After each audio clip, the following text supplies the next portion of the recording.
What happens when one of Hollywood's most beloved actors reaches his breaking point on live television? What happens when years of pent-up frustration finally explode in the most unexpected place? Today, we're diving into the moment Danny Devito absolutely lost it on The View. And trust me, you've never seen anything like this before. The tension was so thick you could cut it with a knife, and what Joy Behar said next will leave you speechless. Make sure you subscribe and drop a comment below because this story has more twists than a pretzel factory. It was supposed to be just another routine appearance on The View. Danny Devito was there to promote his latest project, expecting the usual softball questions about his career and upcoming films. The legendary actor, known for his quick wit and no-nonsense attitude, settled into the familiar panel setup, coffee mug in hand, ready for what he assumed would be a pleasant chat. Joy Behar, as always, took the lead in the interview. "So Danny, you've been in Hollywood for decades now. You've seen a lot of changes," she began with her signature smirk. "Tell us, what do you think about all these young actors today complaining about everything? Back in your day, people just did their jobs without all the drama, right?" Danny shifted slightly in his seat, his eyebrows raising just a fraction. "Well, Joy, I think every generation faces their own challenges. These young actors today, they're dealing with social media, constant scrutiny, mental health issues that weren't even talked about when I started out." "Oh, please," Joy interrupted with a dismissive wave. "Mental health, social media pressure, give me a break. When I was coming up, we didn't have safe spaces and participation trophies.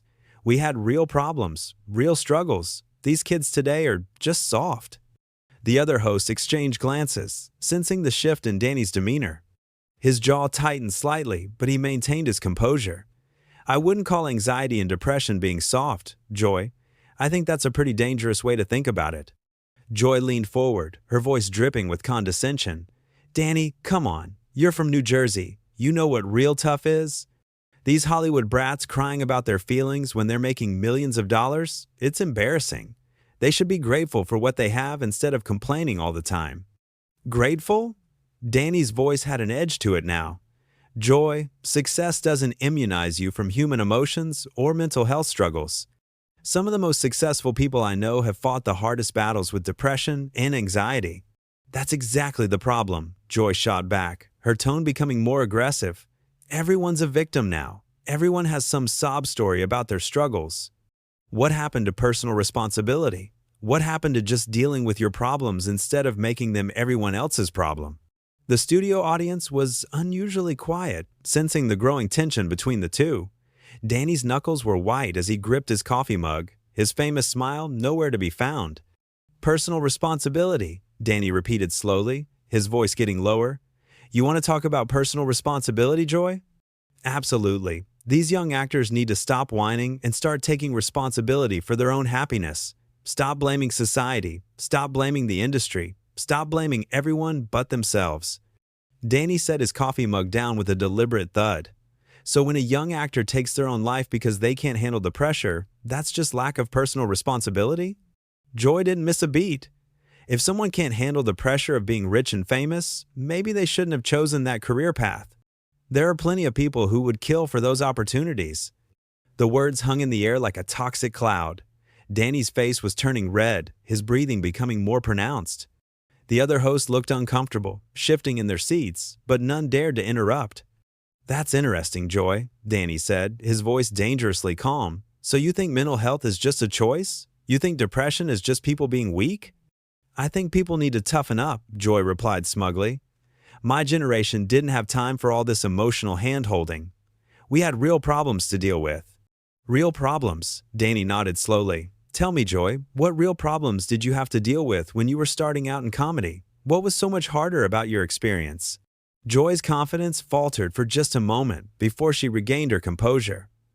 "Well, we didn't have all the resources these kids have today. We didn't have therapy on every corner and support groups for everything. We just had to figure it out ourselves." "Right," Danny said, his voice getting sharper. "You had to figure it out yourselves. And how did that work out for your generation? How many comedians from your era struggled with addiction? How many died too young because they were just trying to figure it out themselves?" "That's completely different," Joy snapped. "Addiction is a disease. Mental health is just attitude." Danny's eyes widened in disbelief. Did you just say mental health is just attitude? Did those words actually come out of your mouth on national television? The tension in the studio was palpable. Cameras zoomed in on Danny's face, capturing every micro expression of his growing anger.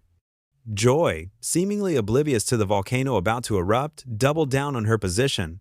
Yes, I did say that, because it's true.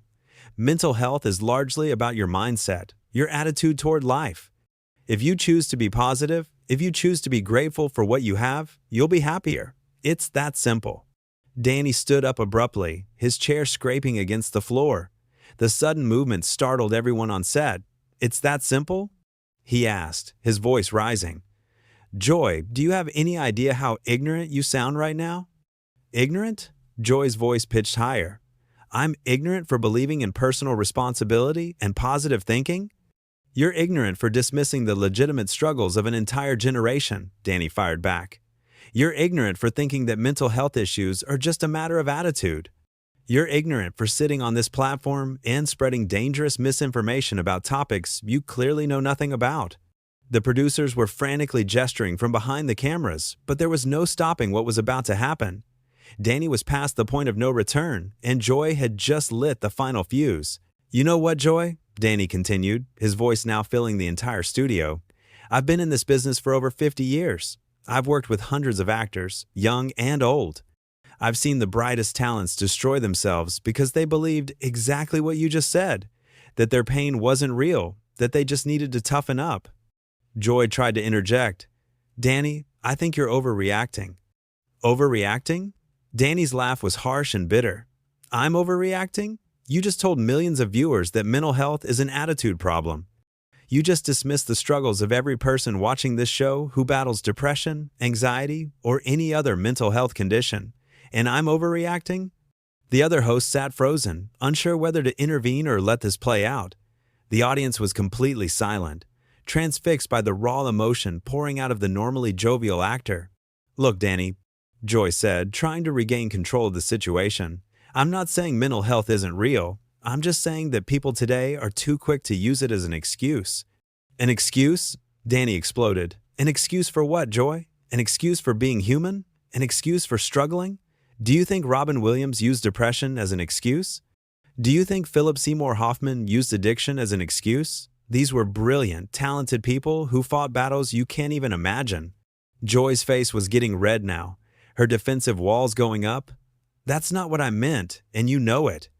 I'm talking about entitled young actors who cry victim every time something doesn't go their way." "Entitled?" Danny stepped closer to the panel, his hands gesturing emphatically. "You want to talk about entitled? You're sitting here, on national television, with a platform that reaches millions of people, and you're using it to spread ignorance and stigma about mental health. If that's not entitled, I don't know what is." "I have every right to my opinion," Joy shot back, her voice getting shrill. "This is America. I can say what I think." "You absolutely have the right to your opinion." Danny agreed, his voice dripping with sarcasm. "And I have the right to tell you that your opinion is dangerous, uninformed, and frankly disgusting." The word disgusting hit like a slap. Joy's mouth fell open, clearly not expecting such direct confrontation. "Excuse me? Did you just call my opinion disgusting?" "I called it what it is," Danny replied without hesitation. "It's disgusting to minimize the pain of people struggling with mental health. It's disgusting to perpetuate the stigma that keeps people from seeking help. It's disgusting to sit on a platform like this and spread misinformation that could literally cost lives." Joy stood up now, matching Danny's energy. "How dare you lecture me about what I can and cannot say on my own show? I've been doing this for decades. I don't need some actor telling me how to do my job." "Your job?" Danny laughed incredulously. "Is your job to spread ignorance? Is your job to shame people for their mental health struggles? Because if that's your job, then you're doing it perfectly." The tension was so thick, it was suffocating. The cameras captured every moment of this unprecedented confrontation, and viewers around the country were glued to their screens. "I am not shaming anyone," Joy insisted, but her voice was less confident now. "I'm simply saying that people need to take responsibility for their own happiness." "And what about the people who are taking responsibility?" Danny demanded. "What about the people who are getting therapy, taking medication, doing everything they can to manage their mental health? Are they just not trying hard enough for you, Joy?" That's not what I said. It's exactly what you said, Danny's voice boomed. You said mental health is just attitude. You said people just need to choose to be positive. Do you have any idea how harmful that message is? Do you understand that there are people watching this show right now who might stop taking their medication because you just told them their illness is all in their head? Joy's composure was cracking. I never said anyone should stop taking medication. You didn't have to say it explicitly, Danny interrupted. When you tell someone their depression is just a bad attitude, what do you think happens next? When you tell someone their anxiety is just them being soft, what's the logical conclusion? The other hosts were looking between Danny and Joy like spectators at a tennis match, afraid to get involved in what had become a very personal confrontation. I think you're putting words in my mouth, Joy said, but her voice was wavering now. Am I? Danny pulled out his phone. Should I play back what you said? Should we listen to your exact words again? Because I guarantee you every person in this audience heard exactly what I heard. The audience murmured in agreement, and Joy's face flushed deeper red. She was losing this battle, and she knew it. Fine, she said, crossing her arms defensively. Maybe I could have chosen my words more carefully, but my point stands. Too many people use mental health as a crutch instead of doing the hard work of improving their lives. Danny stared at her in disbelief. A crutch? You just called mental health conditions a crutch. On live television, in front of millions of people. Do you hear yourself right now? I didn't call mental health conditions a crutch. Joy backpedaled quickly. I said some people use it as a crutch. Who, Joy? Danny demanded. Who specifically are you talking about? Which young actors are using their depression as a crutch? Which ones are faking their anxiety for attention? Give me names, give me examples, because I'd love to hear this. Joy opened and closed her mouth several times, clearly struggling to come up with a response. I'm speaking generally. No, you're not speaking generally, Danny cut her off. You're making specific accusations about specific people without any evidence. You're perpetuating harmful stereotypes that have been used to dismiss and marginalize people with mental health conditions for generations. The studio was dead silent except for the hum of the cameras. Every eye was on this confrontation that had spiraled far beyond what anyone expected. You know what the real problem is, Joy? Danny continued, his voice getting more intense. The real problem is people like you who think they have the right to judge, who's struggling enough to deserve compassion. The real problem is this attitude that pain has to be visible to be valid. Joy tried one more time to defend herself. I'm not judging anyone's pain. I'm just saying that some people handle adversity better than others. And there it is, Danny said, throwing his hands up in exasperation.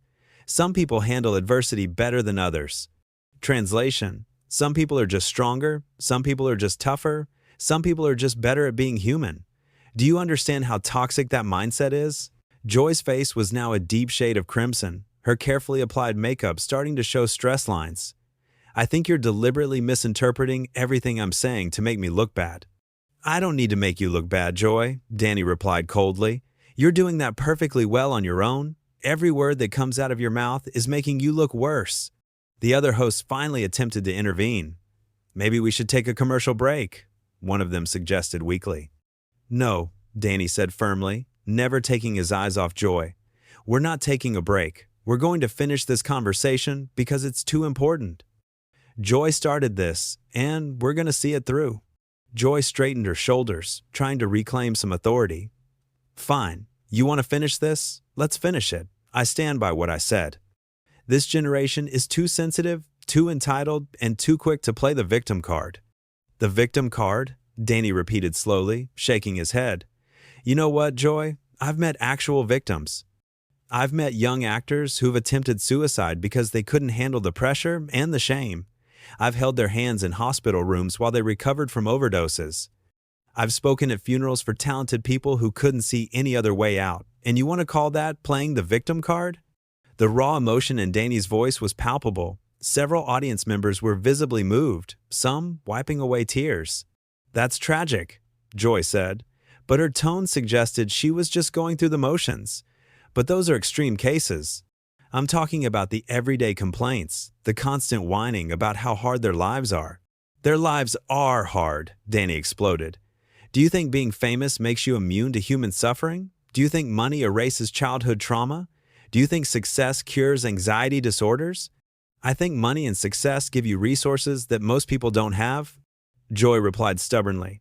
These actors have access to the best therapists, the best treatment centers, the best of everything. What's their excuse? Danny's laugh was bitter and sharp. Their excuse? Their excuse for what, Joy? Their excuse for being human? Their excuse for having the same brain chemistry that affects millions of people regardless of their bank account? Look, Joy said, clearly growing frustrated with the direction of the conversation. All I'm saying is that when I see these young actors constantly complaining about their mental health struggles while living in mansions and driving luxury cars, it's hard to have sympathy. And that, Danny said, pointing directly at her, is exactly the problem. You think suffering is only valid if it comes with poverty. You think pain only counts if it's accompanied by financial struggle. That's not how mental health works, Joy. That's not how human beings work. Joy crossed her arms defiantly. I think perspective matters. I think gratitude matters. And I think too many of these young people have lost sight of both. Perspective. Danny nodded slowly. You want to talk about perspective? Let me give you some perspective. When a young actor stands on a red carpet, smiling for cameras, they might be fighting the urge to panic. When they give interviews about their latest project, they might be struggling not to break down crying. When they go home to their mansions, as you put it, they might be completely alone with thoughts that terrify them. That's very dramatic, Joy said dismissively, but it doesn't change the fact that they have advantages most people don't have. You're right, Danny agreed, surprising everyone. They do have advantages, they have resources, but you know what else they have? They have people like you telling them their pain isn't real because they're successful. They have commentators and talk show hosts minimizing their struggles because they don't fit some arbitrary standard of who deserves compassion. The studio was completely silent. Even the production crew had stopped their usual bustling around to watch this confrontation unfold. I never said their pain isn't real, Joy protested weakly. You said mental health is just attitude. Danny reminded her. You said it's a choice. You said people just need to toughen up. If that's not saying their pain isn't real, then what is it saying? Joy was trapped and she knew it. Every attempt to clarify or backtrack had only made things worse. I think we're going to have to agree to disagree on this one. No, Danny said firmly. We're not going to agree to disagree. This isn't a matter of opinion, Joy. This is a matter of basic human decency. This is about whether we're going to perpetuate harmful stigma or whether we're going to show compassion for people who are struggling. I'm plenty compassionate, Joy snapped, her patience finally wearing thin. Really? Danny's eyebrows shot up. Is that what you call what happened here today? Compassion? Because from where I'm sitting, it looked like judgment, dismissal, and ignorance. The other hosts were frantically gesturing to producers off camera, clearly desperate for someone to end this segment before it got even more heated. You know what your problem is, Danny? Joy said, her voice rising again. You're so busy being politically correct and protecting everyone's feelings that you can't see the truth. Some people are stronger than others. Some people handle stress better than others. That's just reality. And you know what your problem is, Joy? Danny shot back. You think strength means suffering in silence. You think handling stress means pretending everything is fine. You think asking for help is weakness. That's not strength. That's stupidity. Joy's mouth fell open at being called stupid on national television. How dare you? How dare I what? Danny interrupted. How dare I call out dangerous rhetoric when I hear it? How dare I defend people who can't defend themselves? How dare I use my platform to speak up for mental health awareness instead of tearing it down? You're being incredibly disrespectful, Joy said, but her voice lacked its earlier conviction. I'm being honest, Danny replied. Sometimes honesty feels disrespectful when you're used to people agreeing with you all the time. But someone needs to tell you that what you said today was wrong. Someone needs to tell you that your attitude toward mental health is harmful, and apparently that someone is me. The confrontation had reached its crescendo. Joy sat back in her chair, visibly deflated, while Danny remained standing, his chest heaving with emotion. I think we've said enough, Joy muttered, looking anywhere but at Danny. Have we? Danny asked. Because I don't think you've learned anything from this conversation. I don't think you understand the damage your words can do. I don't think you care about the people who might be hurt by what you said today. Joy remained silent, staring at her hands. That's what I thought, Danny said quietly. He gathered his composure, straightened his jacket, and looked directly into the camera.